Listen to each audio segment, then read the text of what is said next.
Good morning. Welcome to the Crossroads Career Network webinar today. We're grateful you're all here, and I hope you have your cup of coffee ready and ready to get started. My name is Harry Urschel, and on a volunteer basis, I lead Crossroads Career Network along with many others that contribute their time and energy to the program. I'm grateful for those of you that have joined us on previous webinars and for the many new people joining us today.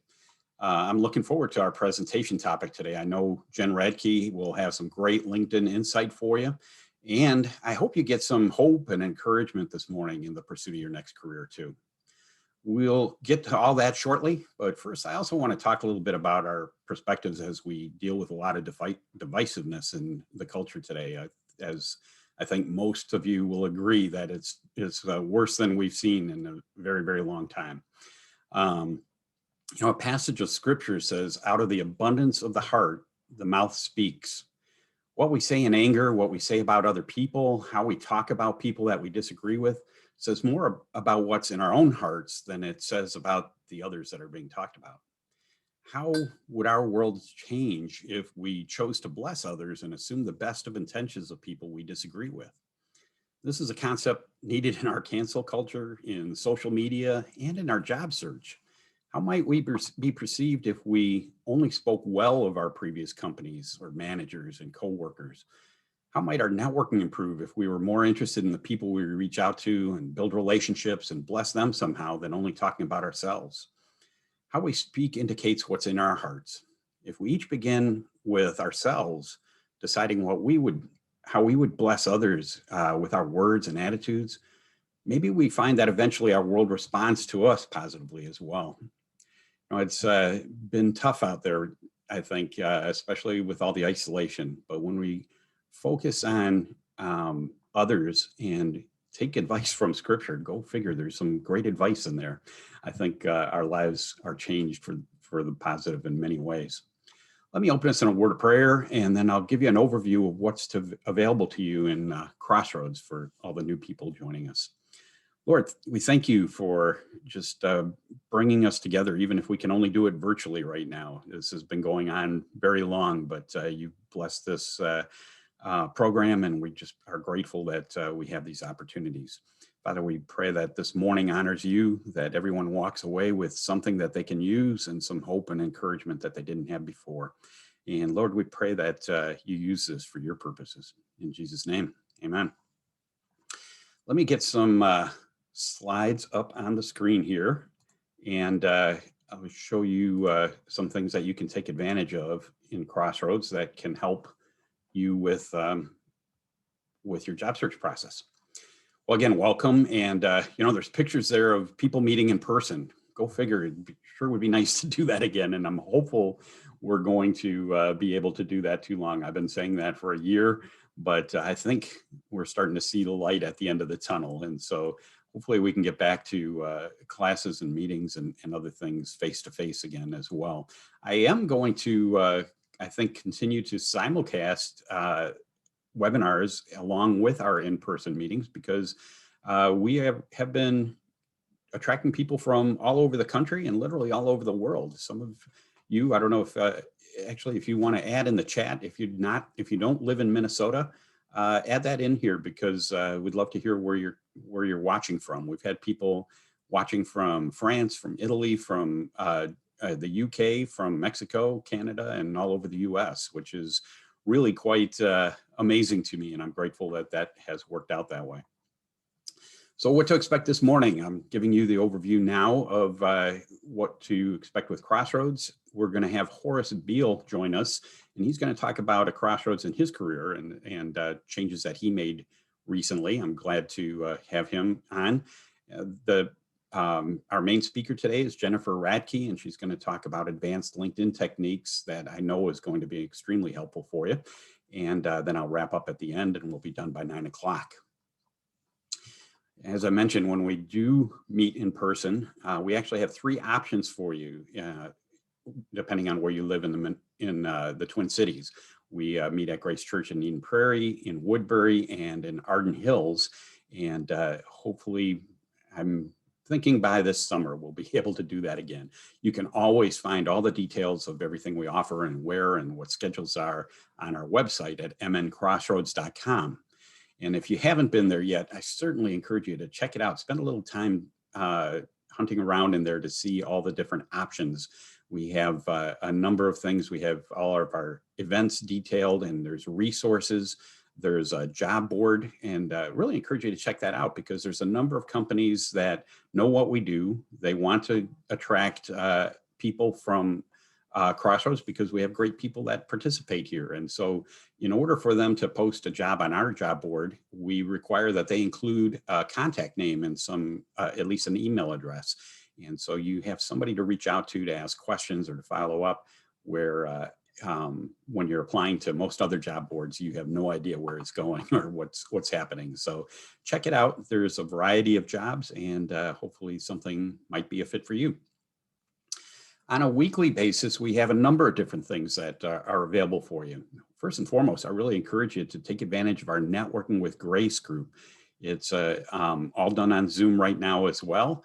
And it's really focused networking time for you to get new contacts, leads, ideas, and some hope and encouragement from others there as well. We do have some limitations as to how many people we can handle at one time on the networking. It's every Thursday morning. Check out the website for the details, and you can sign up there. You really need to sign up by Wednesday evening in order to participate the next Thursday morning. So you can see the details and get going on there. We have one-on-one coaching available for you, and that's available online as well. You can sign up on the form on our website, and somebody will follow back up with you, hopefully in the next day or so, to schedule a time for the two of you to talk further. And if it gives you a chance to talk about anything you'd like regarding your job search. Perhaps you just want to talk through your situation. Maybe you want somebody to take a look at your resume and offer some critique. Maybe you want some help preparing for an interview or doing some mock interview practice. Anything that you need help with on your job search, you can get a chance to talk with one of our volunteers online. We also have job transition prayer support. If you have been in this search for more than 5 minutes, you probably have already realized that this is an emotional roller coaster, and that's natural. Everybody experiences it. And sometimes getting as much additional moral and spiritual support can really help in that process. We have a team of people that I just really admire, that they are prayer warriors, really, and they love praying for you. And you can submit your requests through our prayer request page on the website, and somebody will follow up with you. The meat and potatoes, and where you can get the most in-depth and ongoing help, is through our online classes. And we have small group classes that we're doing through Zoom meetings right now online as well. It's an 8-week class that covers every aspect of a successful job search, starting with getting in the right frame of mind and your attitude, and doing some assessments so you can better articulate what makes you unique and what you bring to the table. We talk a lot about networking and targeting companies and best practices for resumes and improving yours, interview skills and what to expect and how to negotiate or select the right position, and so much more. And as much as the content is really strong, I really believe equally important is just that weekly check-in, light accountability, getting together with others that get what you're going through because they're going through it as well, get some encouragement. And we also explore, what's God's perspective of your job search in your life. I think it's much more than what you do on Sunday mornings. And so we talk about that throughout the weeks as well. We have new classes beginning each month. We have one starting here coming up next week in February, and then another one scheduled in March. That's on the website. Check it out and sign up for the one that makes the most sense for you. If you haven't already, check out our LinkedIn group. It's if you put MN Crossroads Career Network up in the search box on LinkedIn, you'll find us, and it's a great way to stay on top of information of things coming up. More importantly, it's a great way to network with others. We have over 2,000 people in the group. Most of those are people that have gone through Crossroads in the past and landed in new jobs and are just willing to be networking contacts at their new organizations. And so it's a great place to find people that could be helpful for you in your search. And so check it out, join the group, and keep tabs on what's going on there and search for people that you may be looking for.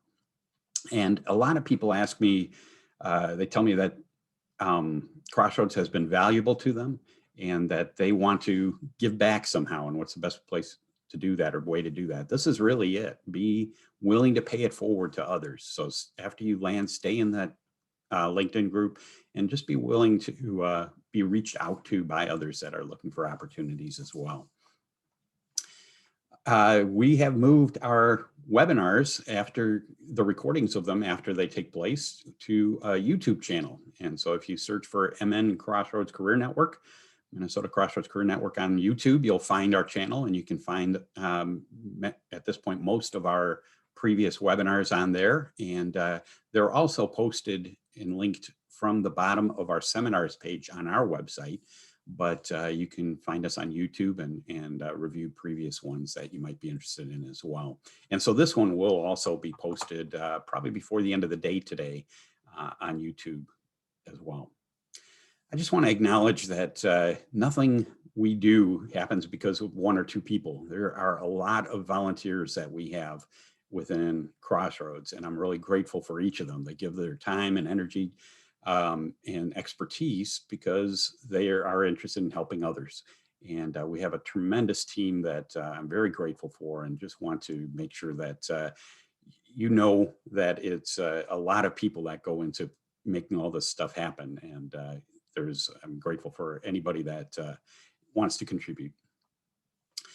And if you don't have a church that you call home, or that you're interested in checking out a new church, or just curious what goes on in a church, check out any of our churches that are affiliated with Crossroads: Woodbury Lutheran, North Heights Church in Arden Hills, and Grace Church in Eden Prairie.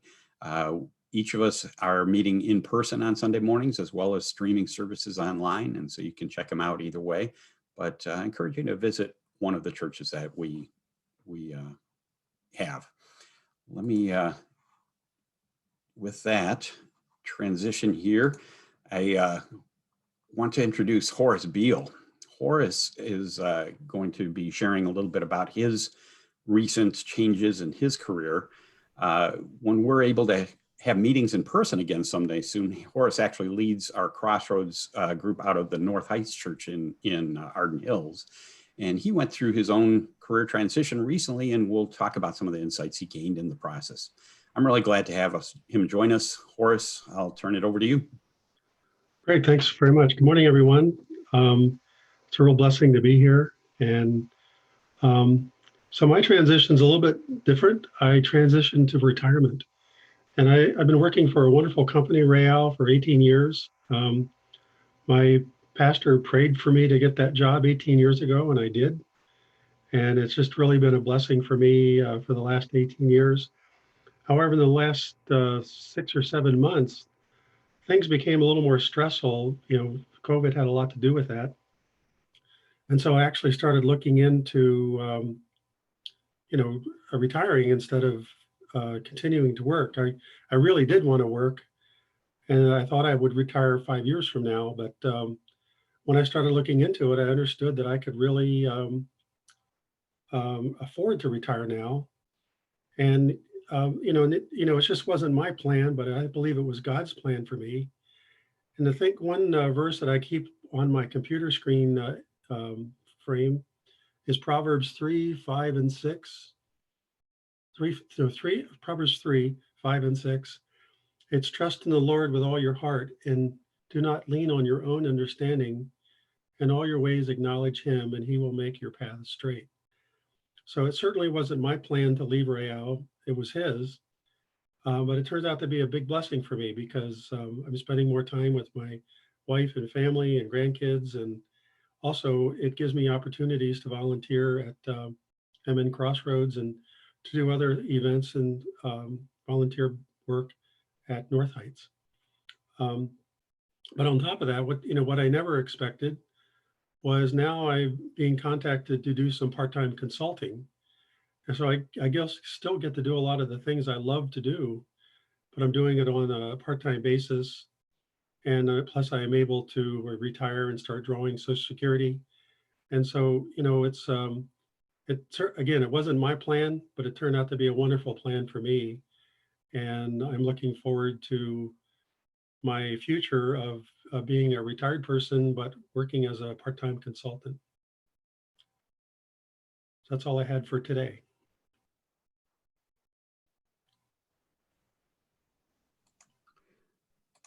Thank you, Horace. Appreciate it, and appreciate your story. You know, sometimes the transitions we are looking into aren't the ones that we expect, but it turns out that often God uses those for his purposes in a better way.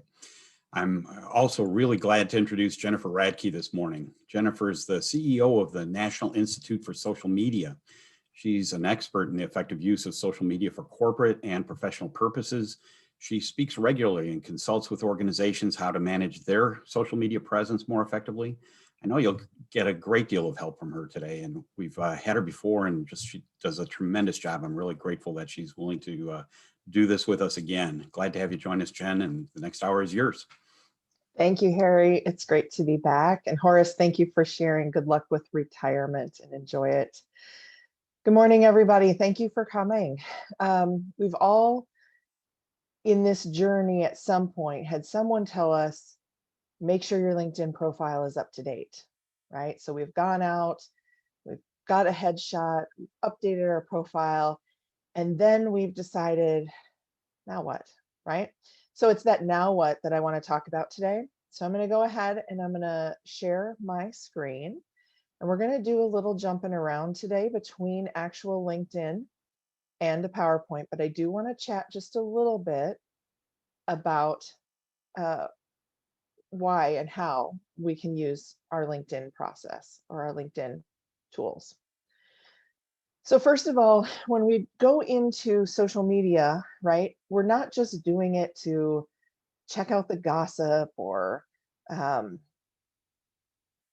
a good laugh of cat memes or something. We have to have a purpose, right? And when we all kind of look at this from Tom Petters from Fast Company, he says, all of us need to understand that the importance of branding. We are the CEOs of our own company, right? So each of you are the CEO or the chief marketing officer of your own brand, right? So when we're in business today, we have to be that head marketer. We have to be that person in charge of what we're putting out into the world. And social media is a big piece of that, LinkedIn specifically. So I want us to think about that today as we're talking about some of these advanced techniques. A lot of people, unfortunately, have this mindset that, well, I put my profile together, I built it, it looks pretty. That means everyone's going to come and see my profile. And unfortunately, that's the wrong perspective, right? Yes, building it has some benefit, and they might find you through keywords or through search options, but just expecting everyone to come to you and say, oh, your profile is beautiful, come work for us, is unfortunately not the right perspective. We also have to take that next step and really engage in conversation and help make the tool work for us. And LinkedIn really is just that. It's a communications tool. Okay. So it's time to engage in conversation. But what does that mean, or where does that start? Right. So it starts with connecting, right? We have to get to know people. So think about first who you want to connect with, right? Who are those people that you want to have networking conversations with? Who are those people who might help you find your next job opportunity? Who are those people who you can help out if you happen to be like Horace entering into retirement, right? Then also take a few seconds and think thoughtfully about what that invitation looks like. We're going to talk a little bit about personalizing those invitations. And then how do we stand out from everybody else who might be sending invitations and really get their attention? Okay, so these are a couple of questions I want us to think about and answer through the process. So one of the first things that we're going to do is we're going to search for people. So I'm actually going to go out of the PowerPoint and into LinkedIn. Okay. And just before I go any further, so can somebody let me know in chat if they are in fact seeing LinkedIn? Just want to make sure. All right, fantastic, thank you. All right, so when we go into LinkedIn, we have several options to look for people that we might want to connect to. The search bar in the upper left-hand corner is a great place to start. LinkedIn is even going to give us a kind of a history of what we've been searching for. And it's also going to give us suggestions based on what some of our recent searches have been, what we might want to try looking for. So it's going to try to help us through the process. But there are several different things that we can do to get the process started here. We can look for names of people, right? We can try to find a Mark Johnson. Now, I, on purpose, used a very common name, right? What we're going to find out is that when we search names like this, LinkedIn is going to give us a variety of content. It's going to give us people that we can follow, potential activity that's happened, posts where our name or our words have been included. But across the top, we can narrow or filter this down, okay? And so if we want to just see people, we can click that people tab and it's only going to provide us with people, okay? Now, one of the things that I wanted to show you is that sometimes LinkedIn stops us from connecting with people, right? We see somebody like this Mark Johnson and we go, oh, I don't want to follow him. I want to actually connect with him, right? Well, if we click on Mark's account and then we go to the triple dots off to the side, anytime you see the dot, dot, dot, it means more, right? So if we go look at that more section, one of the things you can see right away is that you can, even though he is a third connection and it was set up as a follow only, you can actually send him an invitation to connect. So you don't have to have premium in order to connect with people who are outside of your first 2 tiers. So hopefully that is a good takeaway for folks right off the bat. The same occurs if this word was not follow, but it was message instead. It won't let you just click that message button unless you have premium.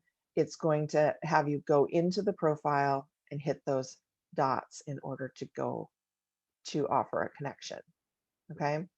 If we decide while we're in here that we actually want to search for companies that have a Mark Johnson instead, because we can't remember you know, what company exactly we're looking for, we can go ahead and do that. There'll be some companies that have Mark Johnson in the actual title. And there might be folks who set up their own accounts with philanthropy, okay? If you're looking for jobs, schools, groups, you can do that for all of these things. Now, you're typically not going to use a name when you're searching for companies. Typically, you're going to use a keyword, right? So let's start with something like product management. Now, as you can see, it's going to fill in some options for me, and I can take an easy way and I can say, yep, I want to see product manager in jobs or in people or in groups. Or I can just say, you know what, I want to see product management. And then we can start from the top and we can say, okay, is it the people we're looking for? Is it courses we're looking for? Or is it content or information we're looking for? If you're not sure who you want to connect with or what the purpose might be, one of the things you might want to simply do is start searching out the posts or the content that people are putting on LinkedIn that are relevant to your field of interest. So if I am interested in product management and I go to the post section, I can see what people are posting about, and I can choose to engage in that conversation. Okay. So if I go to this post here that Cara had posted, right? I have the opportunity to engage, react, comment, and share this, even though she and I are not connected. This is a way to kind of enter a whole new sphere of communication. It's a way to connect with people that are outside of your current network. And it's also a way to be seen in a different group on a topic that is something that is important to you. Okay. So using the search bar is an extremely important tool when we're trying to think through connections. There are some other things that we can do to search. LinkedIn, just like our other platforms, is trying to make certain things easy for us. On the right-hand side, it's going to give us the LinkedIn news that's here. It's going to give us the most viewed stories that are happening today. And then it may give us suggestions of people that we can follow. Mine does not have that right now. On the left-hand side, it's going to show me some of the groups or events that I've been to most recently, or hashtags that I follow, and you can set these things up as well.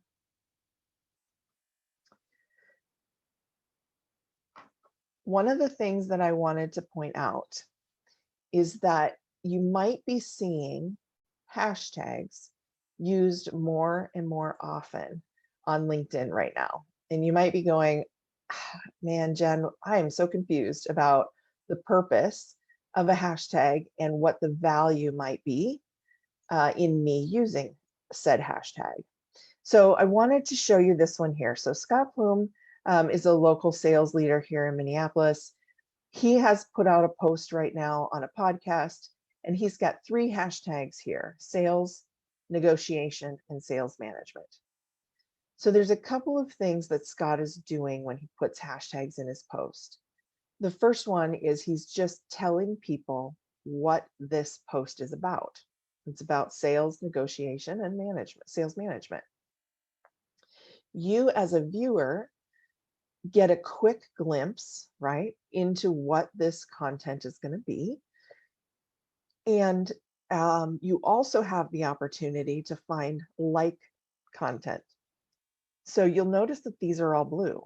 If you click on any one of these hashtags, it's going to take you to a page where that hashtag has pulled together all of the posts in LinkedIn and said, these are the posts that are using that hashtag. So you can kind of go through and say, well, who else is using negotiation? What is the content that's valuable here, right?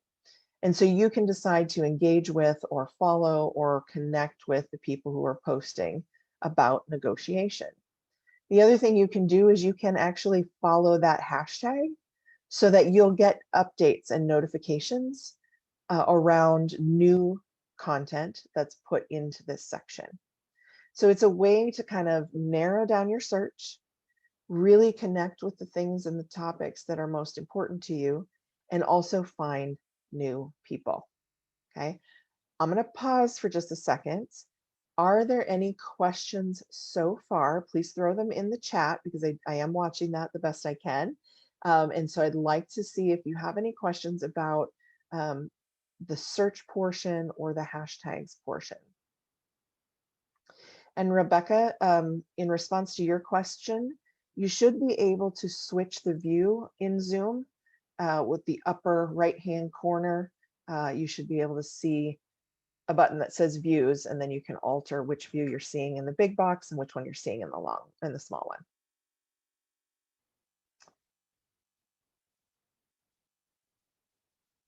Okay, so Kevin, great question. If you post something, how do you put hashtags within your own post?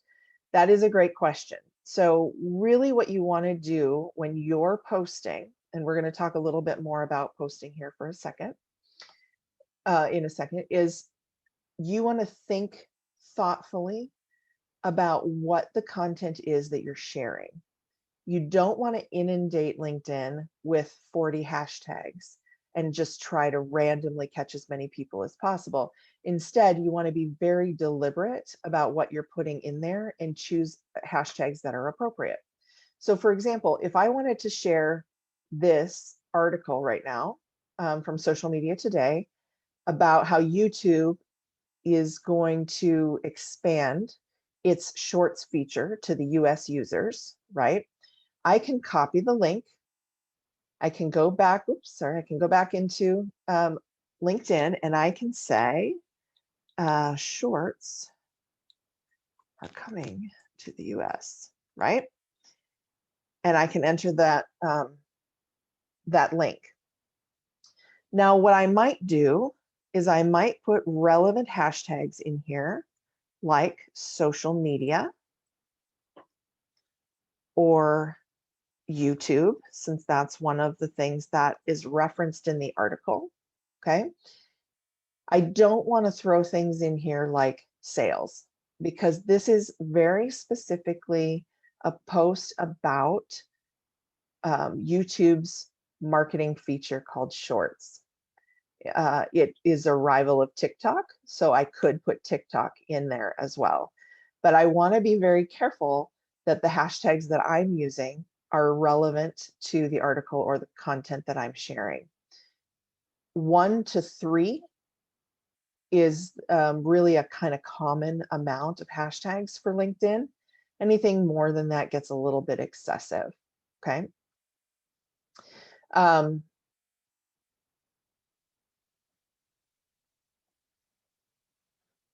You can make your own hashtags up, Gary, this is great. The challenge with making up your own hashtags is that other people may not realize that that hashtag exists, and so they may not go looking for it, or there may not be other content around that. So a few years ago, there was a Saturday Night Live skit with Justin Timberlake and I'm forgetting who, Jimmy Fallon, I think was the other one. And everything they said was hashtag. So hashtag Crossroads presentation today, hashtag learning all about LinkedIn, hashtag should we be using hashtags, right? And if I were to use all of those like that, they would be unique to me and very few people would be using them. So it may not have the impact we're hoping for as far as reaching an audience that's connecting on something similar. So I typically use hashtags that already exist, unless I'm working with a brand or I'm wanting to brand myself with a specific hashtag. So for example, at the National Institute for Social Media, we do webinars twice a month that are free to anyone who's interested in learning about social media marketing. We created hashtag NISM webinar so that our community can follow that and engage in conversation in other platforms by using that hashtag. It's one that we made up, but we had to work to educate people that it existed before they would engage, right? One of the things that you'll notice here is at the bottom, LinkedIn is also giving us ideas.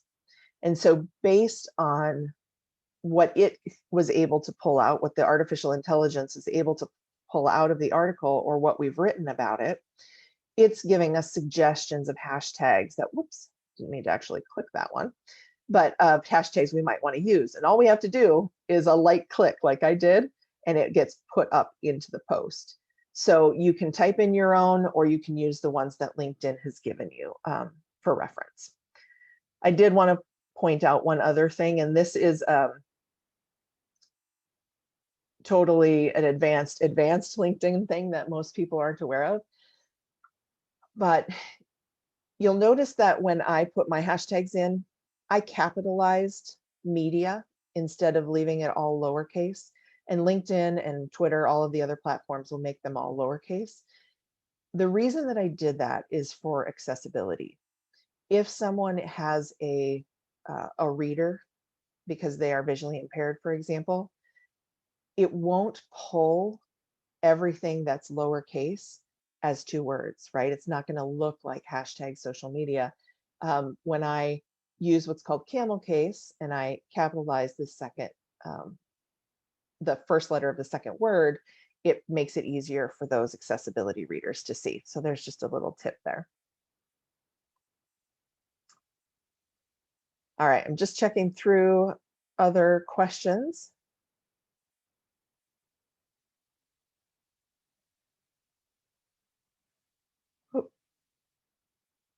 Susan, I'm so sorry I missed what you said. Can I show that again? Which piece were you hoping for me to show again?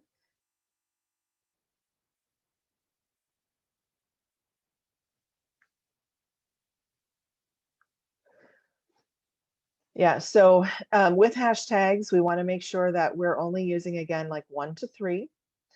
There isn't necessarily a list of hashtags that are already being used on LinkedIn, but it will give you ideas. So the list at the bottom, for example, are more common hashtags that can be used. You can also throw in a search in Google and try to see what kind of common or popular hashtags might be there. And we can go from there.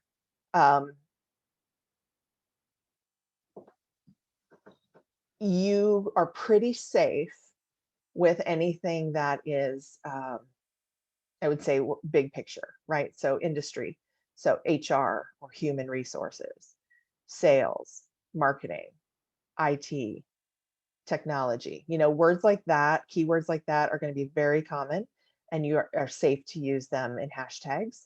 The other thing that you can do, and I'm going to shut down the create a post section for a second, discard that. If you are wanting to kind of look, you can also put hashtags in your search bar, and LinkedIn is going to give you some alternative options, right? So if I just start off with sales, I can then go and say, well, do I want to look for sales advice, sales, the ampersand, AMP is typically the and side, marketing jobs, sales channels, sales force, right? So it's going to give me some suggestions there. So there are ways to kind of sort through that. If you are unsure, right, and you want to put a post out there, but you're not sure what hashtag to use, take a deep breath. It's okay. It's more important that you simply share content than having the exact right hashtag. Hashtags just help you clarify to your audience what it is you're talking about within your post and potentially get open up to a wider variety of people. When you post, the hashtags do turn blue, Rebecca, and that allows it for someone else to click on it and go to additional content. So that is a benefit. Just like I was able to do here with the Scott Plum, I can go ahead and click on his hashtag and it takes me to any of the other posts that are using that hashtag in the content. Okay, so I think I got through the majority of questions that were about hashtags or connecting with people, but I want to talk about the next phase. And I want to show you a couple of pieces around connection. Okay, so you should be seeing the slideshow again for just a second. If you're finding people you want to connect to, we want to reach out and send them an invitation, but we need to personalize that invitation. So if you're on a mobile device, make sure you go to their actual profile, because then it will prompt you with a box that says, do you want to personalize your message or add a note? And you do want to do that. When you're on desktop, it's a little bit easier because it will ask you to do that sooner. But then what is a message that really stands out? What is that message that's going to get someone to respond in a positive way, right? So here's a couple that I've gotten, and I would love for you guys to kind of think through, would this be something that you would respond to, right? So the first one is, hey, Jennifer, looks like you do impressive work. I'm always growing my network, and I thought it made sense for us to connect. All right, so it's personalized. It has my name. It says that I do impressive work, sorry, but it doesn't really say that they looked at what kind of work that I do. This person's just always growing, so they wanted to reach out. And I don't really know why, but somehow it makes sense for us to connect. Okay.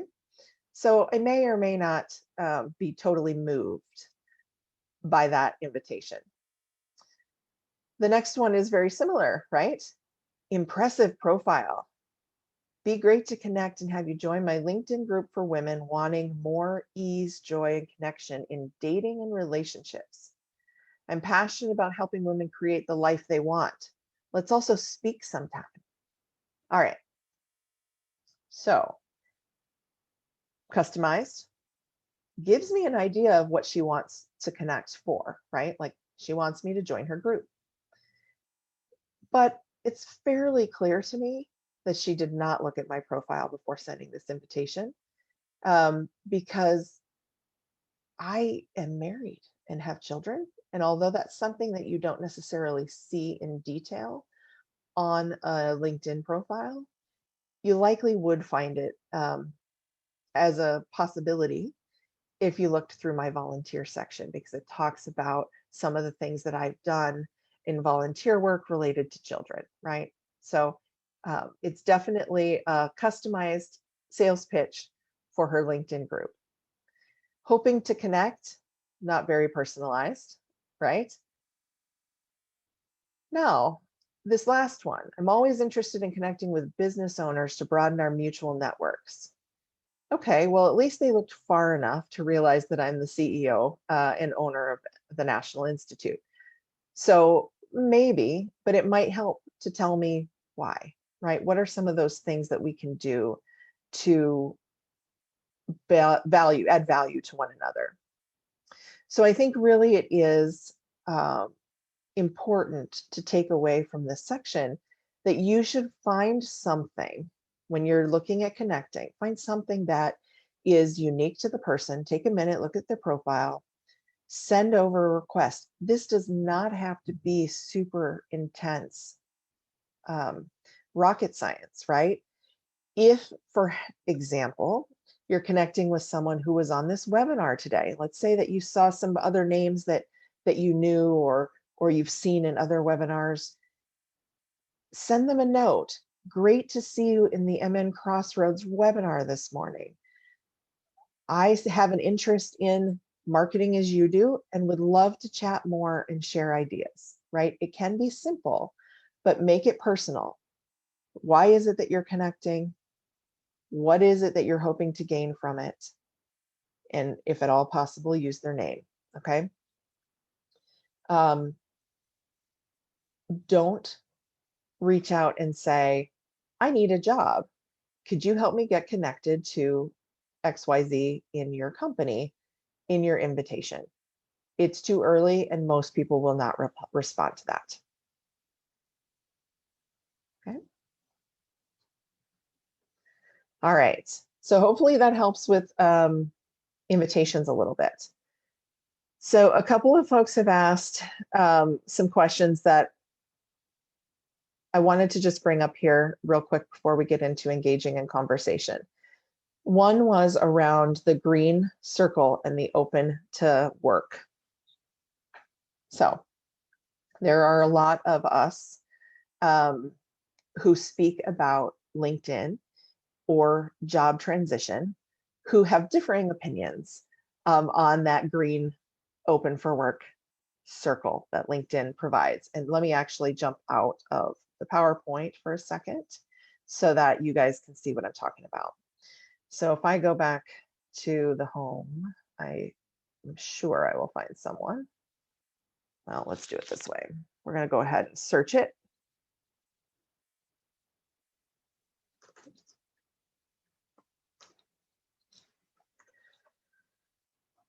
Let's find some people with open to work.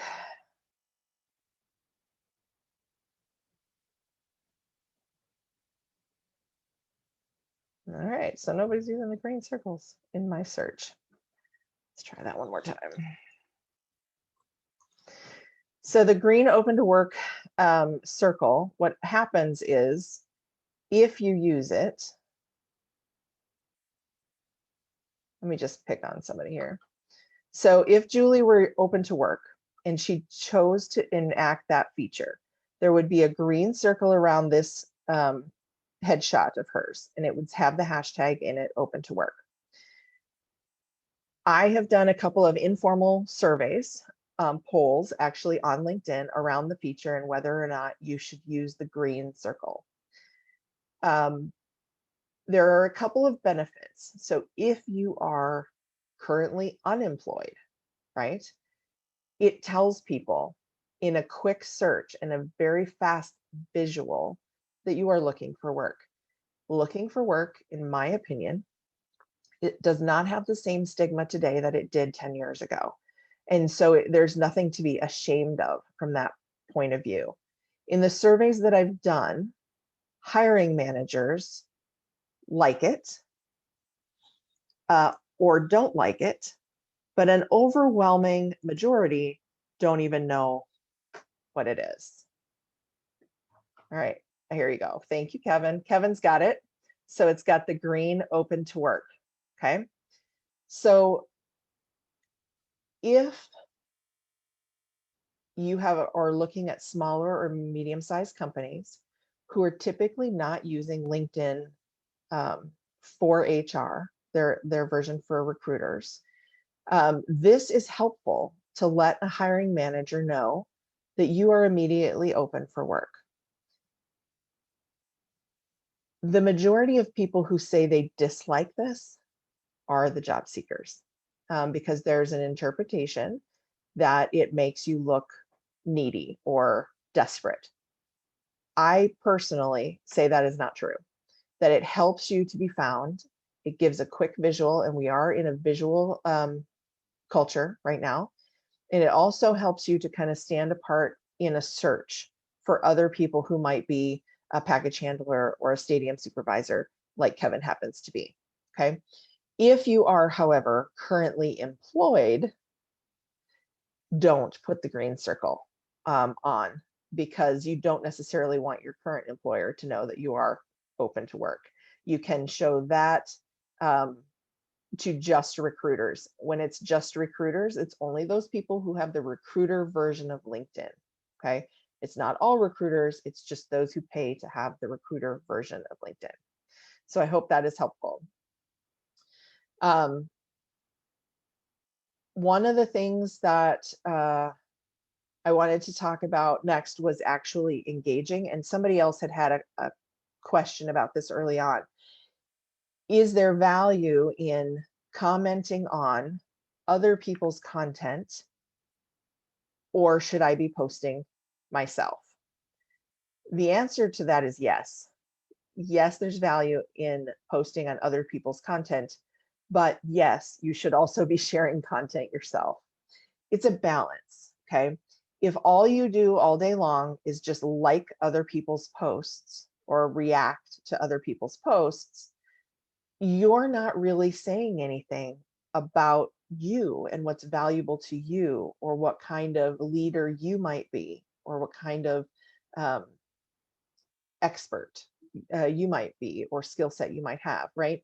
But it is important to acknowledge other people as well. So if I, and I know Cassie very well, if I wanted to engage with this post, I have several options, right? I can respond with some sort of a reaction. And I'll tell you right now, anything other than just a like does take a little bit more thought, because you have to kind of hover over the like in order to get these other reactions. So the algorithm does give other reactions just a little bit higher billing, not a lot, but a little. I can comment on it.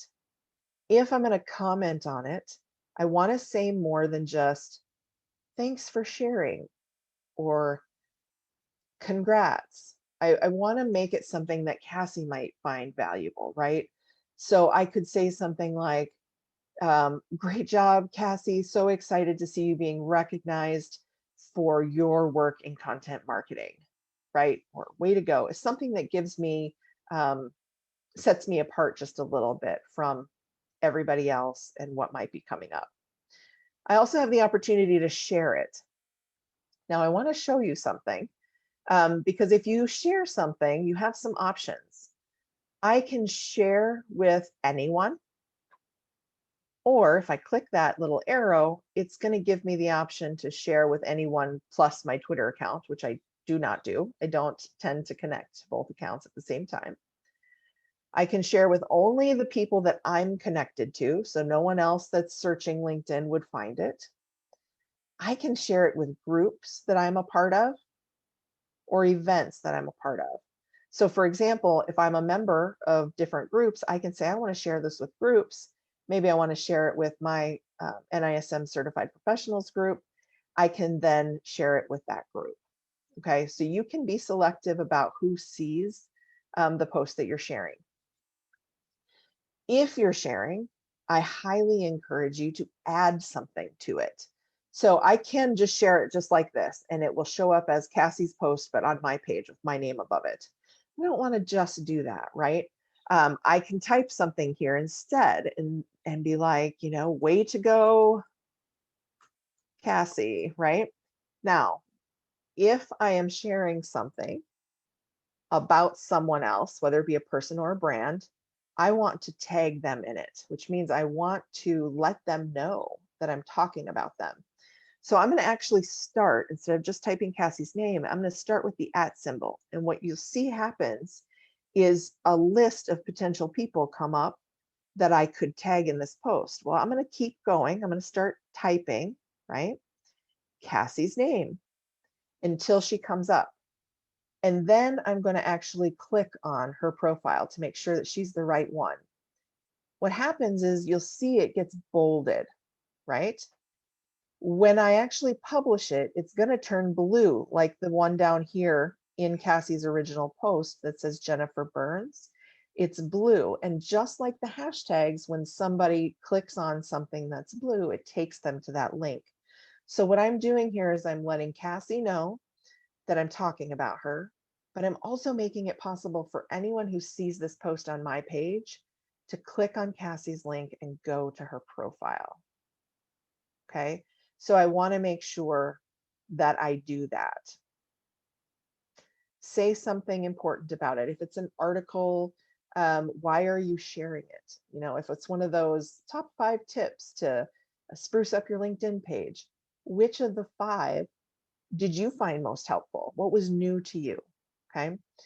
Because if I post this about Cassie, but I don't tag her, she has to actually go and be somewhat narcissistic and search for herself to see if people are talking about her.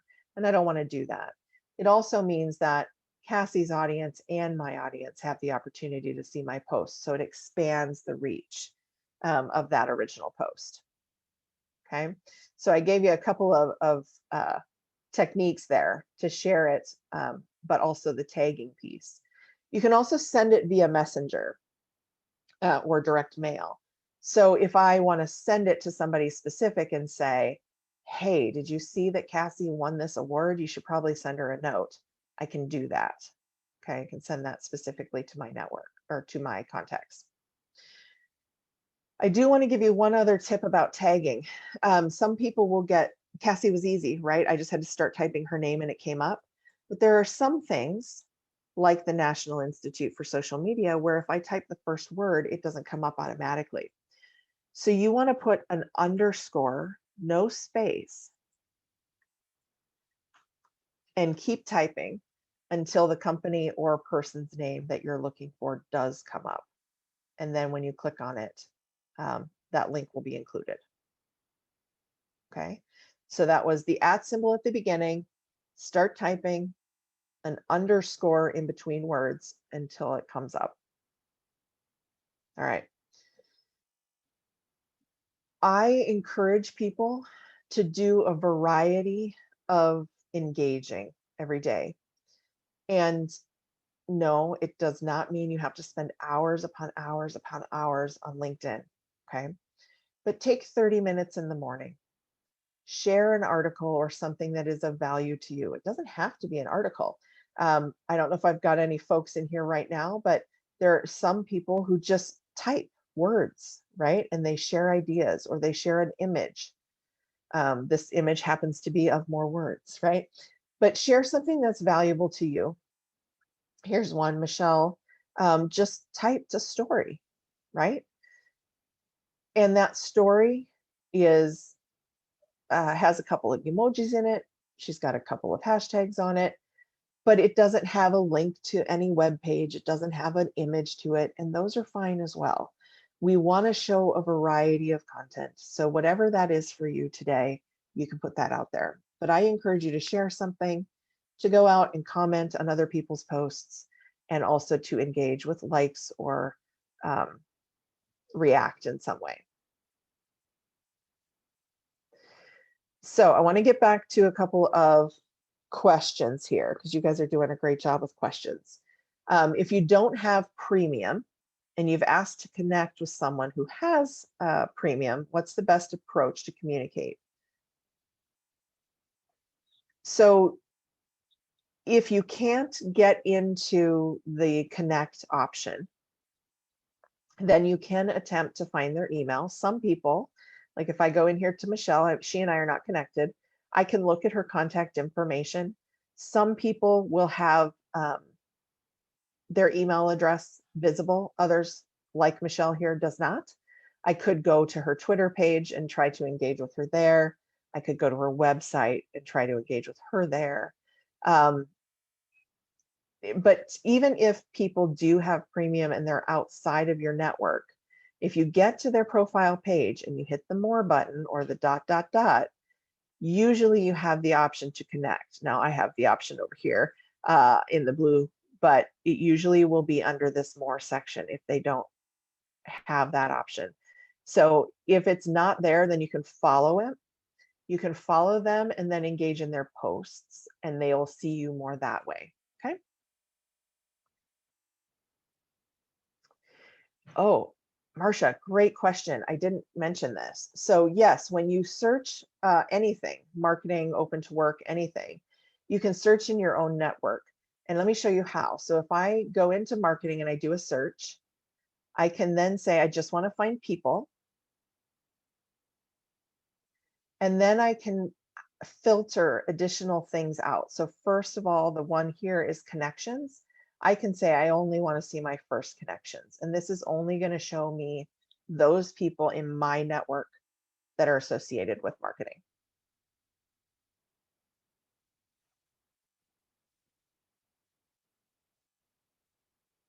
Okay.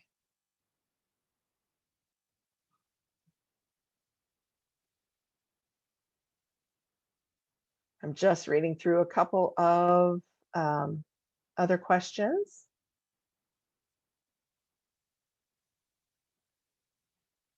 So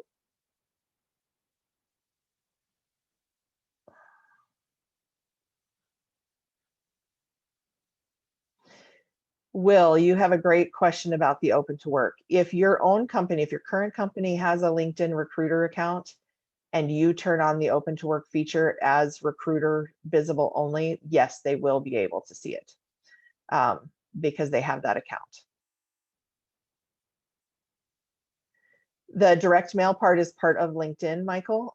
So we all have messaging within it. So if we're sending content to someone, we're messaging them here right on LinkedIn. It is possible that if you have your settings set to send all of your email to, or all of your LinkedIn messages to your email, that you can get them that way as well. But that is something that does happen. Rebecca, no, the underscore is not only for business names. I was just using it as a business because it's more popular for a business to be more than 2 names. But even if I were going to be searching for Melissa, for example, I put the @ symbol, Melissa _ Pittman, until I see hers pop up. Okay. All right. Whew. So many good questions. I love this, you guys. This is fantastic. Okay. So we've talked a little bit about how do you find people, how do you use that search function? How do you reach out to people? So we know now that we can connect with people that are outside of our 3rd level by going into their profile and clicking the ... Okay. We've talked about needing to customize that connection request. It doesn't have to be rocket science, but just make it custom. Look at their profile and figure out something that's in common. Okay. And then we've talked a little bit about how do you share content. A couple pieces around sharing content. So one of the questions that came up was, how do I shorten a URL link? So when I took this YouTube link or this social media today link out, I just used it the size that it is. But there are all several sites out there that can help you shorten this up. So let me show you the one I use the most often. It's called Bitly, bitly.com. Okay. Now I'm signed in for mine right now because I was using it earlier. You don't have to sign up. You can actually just use it free without anything. But because I signed up, I can see some analysis around how my links are performing. But if I were to, let's see if I can just move this real quick. If I were to log out of this, all my Zoom settings are in the way. There we go. If I were to log out, I can still use the link shortener right here. And I can just go to the middle of this page, and this is just their website, bitly.com. Okay. I can paste the longer link into the box, and I can hit shorten, and it gives me a shortened URL. Then I just go ahead and copy that, and I go back into LinkedIn and I share it in my post with Control V, so paste. Okay, so that is how I shorten a link.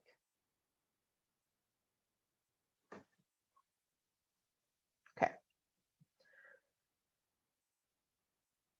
All right, I've had a couple of questions around the same topic. So I don't typically in my advanced session talk about the profile a lot, but because it's come up a couple times, I want to make sure I'm addressing it. You have the option to have two photos in LinkedIn. You have your headshot, which is in this profile picture, it's the circle. And then you have the header image, which is the long one across the top, okay? A headshot should always be your face, easy to decipher, you know, don't get all super creative. I had one person that has these big black sunglasses over their eyes, and the picture is literally of like just their face. Like there's no hair or anything. It's just like their face. Don't get all crazy. This is something to help you if and when we can get back in person again. You can easily identify who that person is, right? Even though in mine right now, my hair was kind of wavy and today it is straight, you can still tell that we are the same people, right? As far as the one across the top, this can be really anything, but it should be something that speaks to you or your brand. You want to use an image that either you own or has the ability to be free to use. So you want to use like a free stocked photo site, something like pixabay.com, pixabay.com. And it can be something relevant to the kind of work that you do, or it could be an outdoor picture. It's really up to you. You want to put something in there, however, that will stand out, and you don't want to use just the plain LinkedIn background that it gives you. There are, Rebecca, you do have a great question around, there are tools out there that say, you know, the color blue signifies like trust, orange is more creative, things like that. It gives you kind of a psychological view on colors. You can kind of Google, you know, what colors speak to personalities. I don't have a specific tool that I use for that very often. I would pick something that speaks kind of to you and to your personality. So if expensive cars are your thing, then that's what you can use. It does send a message, right, to others that those are something that are important to you, expensive cars. And so you want to think through about what that looks like. So, okay. All right, so that was just a quick conversation about the images that you use. As far as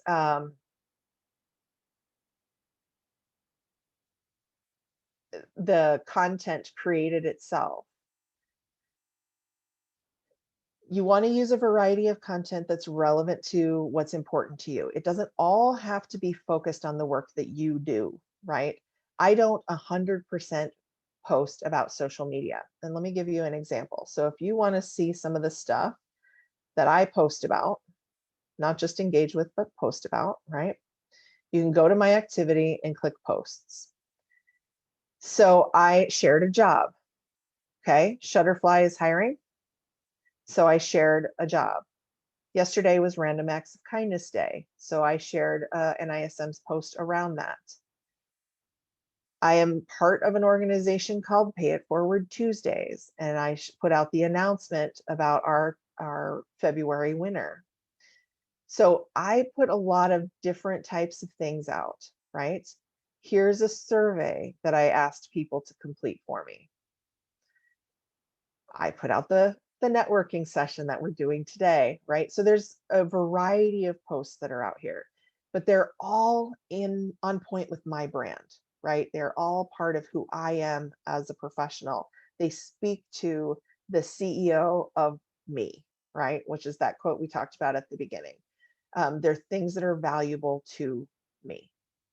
And so those are the types of things that you should be posting as well.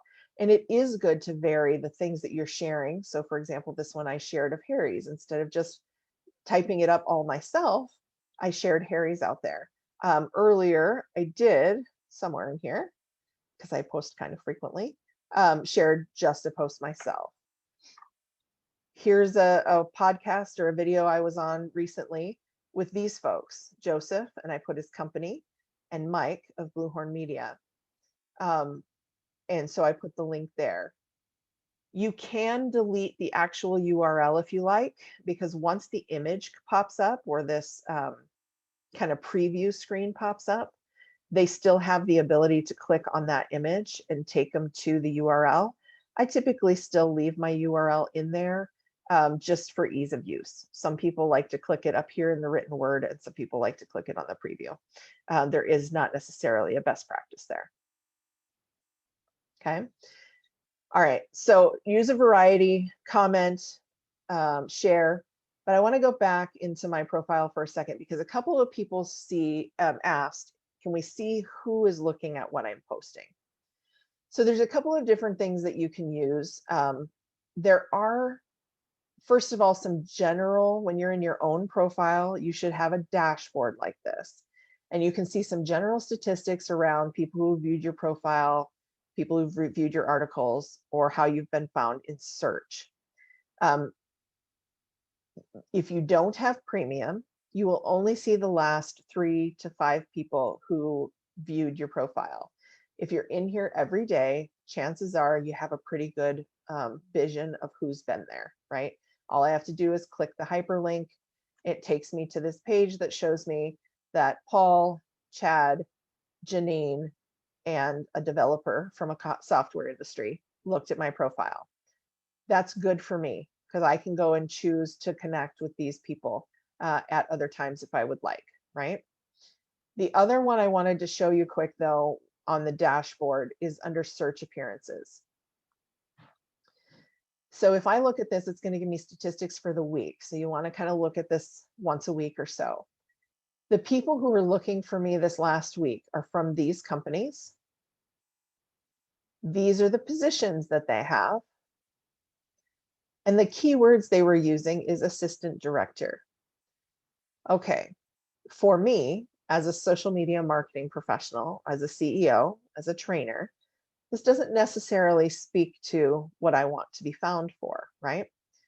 So if I'm seeing this often as a trend, then I may want to go in and take a look at what words are being used in my profile.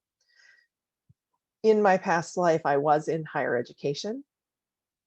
And one of, or actually several of my titles was assistant director. So if they were looking, that might be something that I was found for today. That's okay, right? But if this is all I'm being found for in future, I may want to look at keywords. It's just a little insightful to know how people are finding you, okay? But as far as specific posts, you can see some information on your own post. So if I go back into the activity of the posts that I have, right, I can see, and now if I'm sharing a post, it doesn't give me as much, doesn't give me anything, right? But this one here, what happened to it? Okay, well, that's good. Let me go to this post. No? Well, there's always got to be something not quite right. So typically when you are in this section, you should be able to see, here you go. I don't know why it's showing up on this shared post, but not my others. Maybe the others were too recent. You should be able to see the number of views of the post. If I click on that, I can find out a little bit more information. Were they from? What kind of titles did they have? And what geographical location were they from? So typically when you post, you should be able to see some basic analytics around who's seeing the stuff that you're posting out there. Okay. All right. I don't want to get too far down the road without making sure we're covering all of our topics. And I know that our time is also starting to come to an end. So I wanted to make sure that we just touch on a couple of other things before I finish up with some questions. So most of what I wanted to chat about today was really that engagement side. How do you connect with people, personalize those invitations, decide what to post, use hashtags, and tag people? There are groups within LinkedIn, and you can search those groups by going over into this work function. And then you can find groups. You can be a part of, I think, 50 different groups. Not all groups are equal, right? Some are very active, some are not active at all. So you might have to just kind of take a quick dive in and say, this one looks good to me.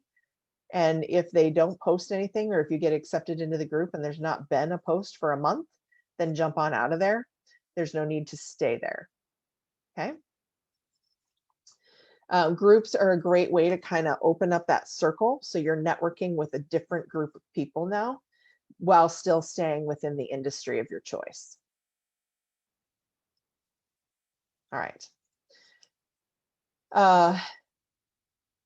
The last piece I wanted to make sure that we connected on is articles. So I talked about a post. Within a post, you have some options. So like when I hit that create a post section, or what do you want to talk about, I can do a few things. I can celebrate an occasion, I can find an expert, I can offer help, share that I'm hiring, or I can create a poll. Polls are really fun because you can gather information from people and get engagement on a topic without having to be the expert right now.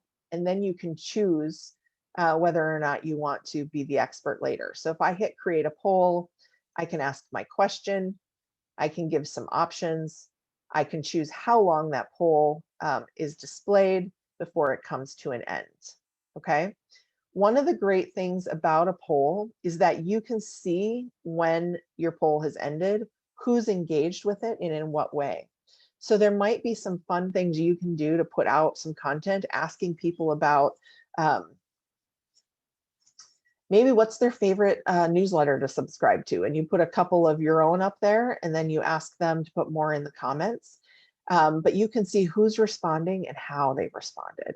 So you can engage with them separately. You can private message them later and engage with them and say, hey, I'd like to know more about X, Y, and Z, right? So it can be a great opportunity for you to create content in a different way.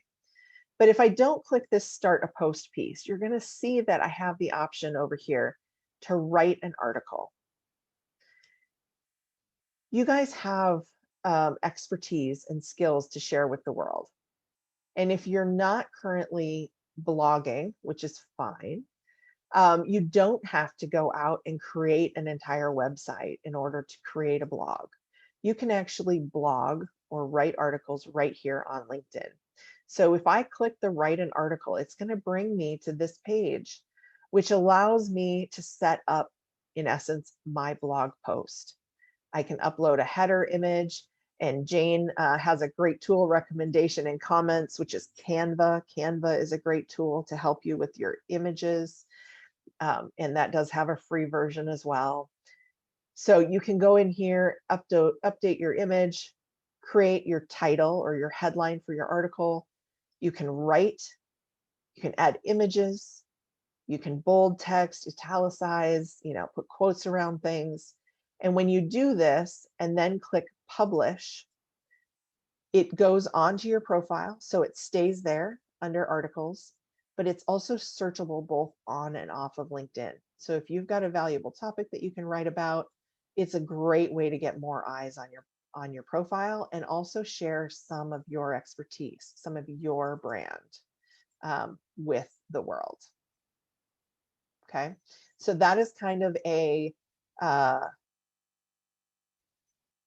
advanced topic. Not everyone chooses to write their own articles or their own blogs, but it is a great way to kind of get out and do something a little bit different. Okay, since we only have about 9 minutes or so left, I want to make sure that I'm addressing some additional questions. There are a lot of questions around kind of nuances. So for example, in my headline, I have speaker dash trainer dash consultant instead of using a pipe as a divider. It's personal preference. There has been a lot of talk around whether one or the other is better for the algorithm itself. There is no research that can solidify that one is better than the other. So it's just what I did as a personal preference. The one thing that you will notice is there is a space between the dash or a space between the pipe, or even if you do like a forward slash, you want to keep that space there. Because if I didn't have any spaces, then the algorithm is confused because the word speaker would have no end point, right? And therefore trainer would be part of speaker. So it'd be speaker trainer. Okay.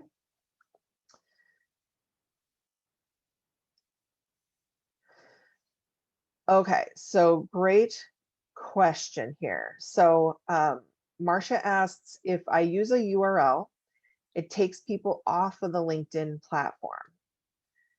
Some people don't want to do that because it decreases visibility in the algorithm. It can't, well, so first of all, the original click is coming from your profile within LinkedIn. So it is still bringing visibility to your profile. Yes, it does take them off of LinkedIn into the original site. And they have to then go back into LinkedIn, right, in order to stay within your page.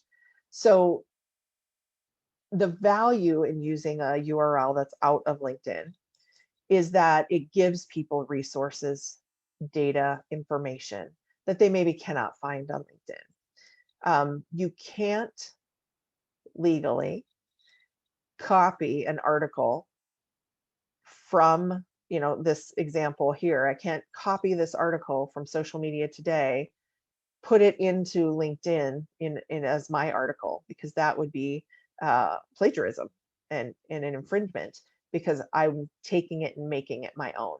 So there aren't a whole lot of ways in which to keep people on LinkedIn unless I'm creating my own content all of the time. The algorithm itself, and again, it changes all the time, but it isn't going to penalize you by sending people off of LinkedIn. You're still getting connected. Okay. I hope that helps a little bit. Oh, how do you share a post? So Catherine, when you're looking in your LinkedIn, like if I wanted to share Harry's most recent post, it's an option down at the bottom. So I can click share, and then I can type a little bit about it. And then when I hit the blue post button, that is what gets shared out to the world.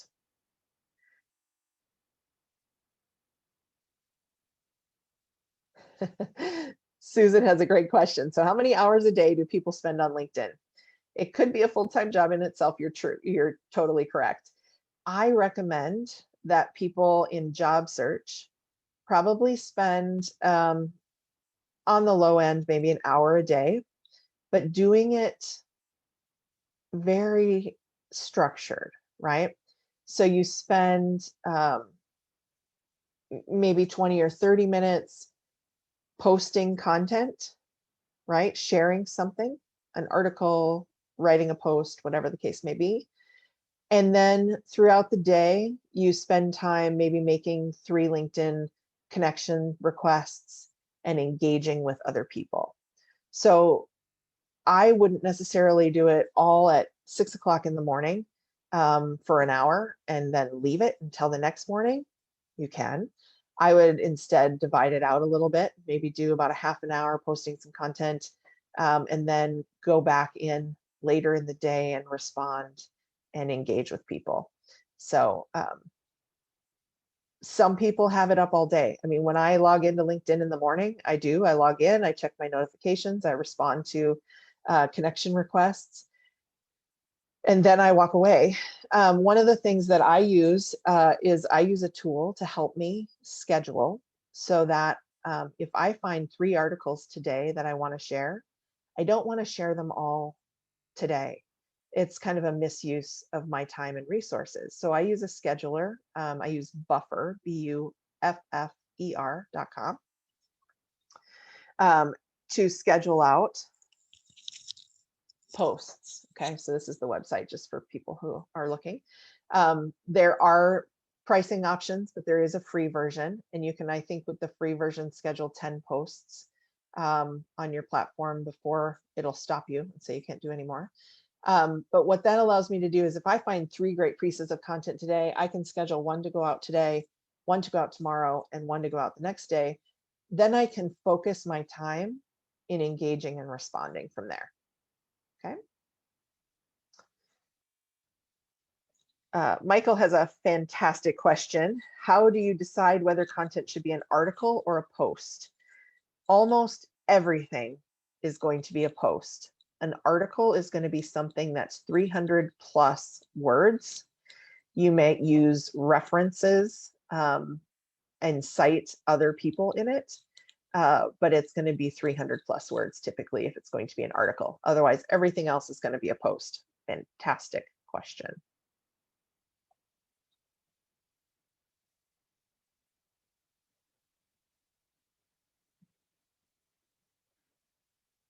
Okay.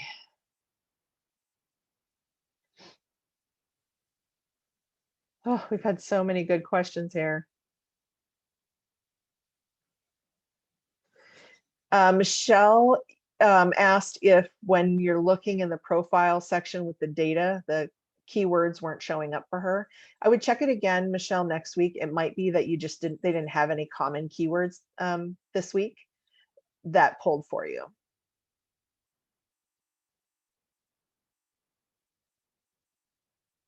Oh, good question. So Teresa asked, does LinkedIn treat posts that you write while in LinkedIn the same as a post that you post from an outside program like Hearsay Social or Buffer?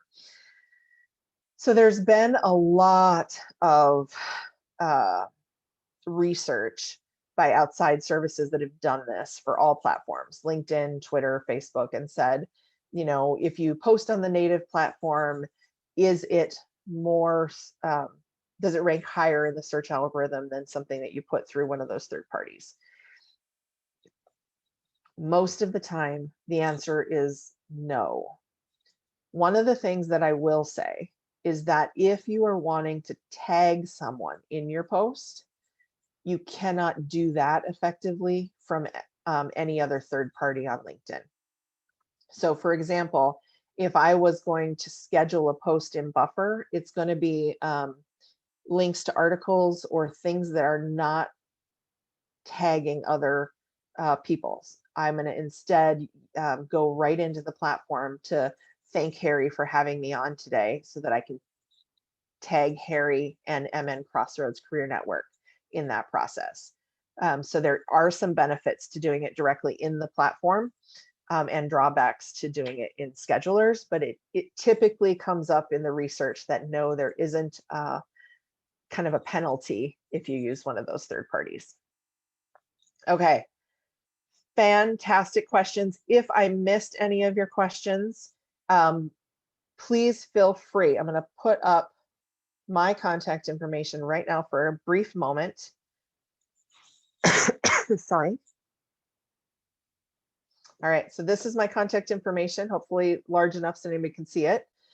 You can find me on Twitter, you can find me on LinkedIn, or you can email me at jradke@nismonline.org.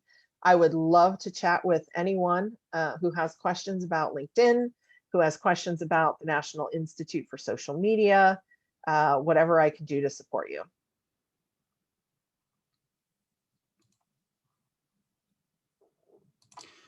Terrific. Thanks so much, Jennifer.